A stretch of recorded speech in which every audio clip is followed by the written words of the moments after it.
Consumers in the United States alone buy roughly 450 million pairs of classic blue jeans every single year.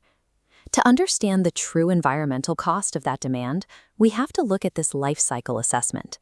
This flowchart maps the toll of a single pair of jeans, from cradle to grave. The timeline starts in the extraction phase. To grow enough cotton for just one pair of jeans, a farm uses 1,800 gallons of water, and that crop requires intense chemical maintenance. Conventional cotton cultivation uses a higher volume of insecticides and pesticides than any other crop grown globally. We think of denim as a rugged, natural material, but its agricultural footprint demands an input of resources that the planet cannot sustain at our current volume. Once harvested, the raw cotton is spun into yarn and shipped to massive industrial sewing floors in countries like Bangladesh and China. This is where the assembly and dyeing processes happen.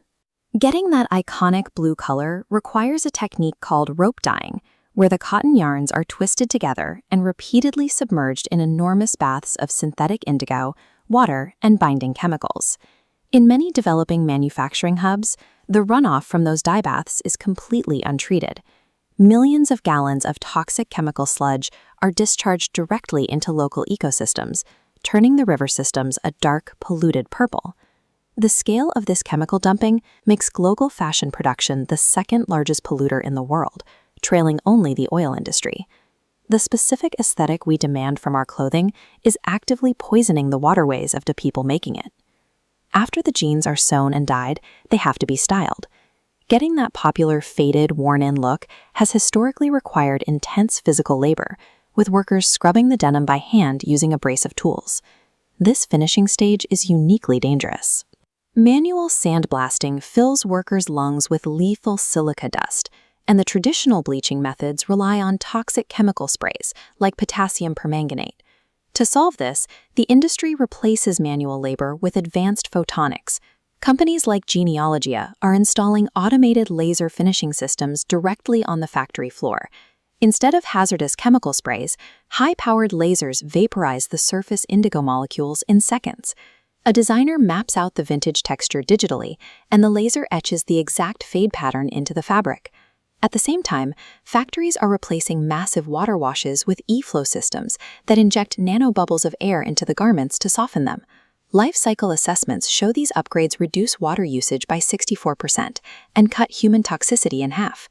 Fixing the supply chain doesn't mean we have to abandon denim styling. It requires manufacturers to drop archaic chemical processes and upgrade their industrial tools. But the environmental deficit doesn't end at the factory. The most resource-intensive phase of a jean's life actually happens in your living room. These microscopy images show the physical toll of a domestic washing machine. When modern jeans, which are often blended with synthetic polyester or elastane, are agitated in a wash cycle, the structural fibers fracture and tear. These charts measure the microfibers released. A 1 kilogram load of these blended jeans sheds up to 1 million microscopic plastic fibers. Notice the highest bars. Washing denim in hot water at high-speed spin cycles with powder detergent causes synthetic fibers to swell and snap under stress. Those millions of fractured microfibers easily bypass water treatment plants and flow straight into the ocean. Routine household laundry is actively feeding a massive marine microplastic crisis. After an average of 200 wears, a pair of jeans is typically thrown out, hitting a dead end in a local landfill or an incinerator. To keep that material out of the trash, the industry is leaning into circular fashion. Facilities are operating on a massive industrial scale to intake discarded garments and run them through heavy shredders. This industrial recycling process recovers immense environmental value by breaking the old, discarded textiles down into raw, usable fibers. Every pound of cotton recovered this way directly reduces the need to plant, water, and spray virgin cotton fields. For garments that don't need to be shredded, designers use upcycling. This is a creative, small-scale transformation where existing materials are repaired or turned into completely new products, preserving the original fabric and creating new cultural value. Recycling and upcycling aren't competing ideas. One handles massive volume, the other handles creative reuse, and both are necessary to close the loop on textile waste. The production side is adapting. Today, over 70% of denim manufacturers have already adopted sustainable laser technologies in their finishing facilities. The final bottleneck in the denim life cycle sits entirely with our daily habits. The data gives us clear instructions. Wash your clothes less frequently.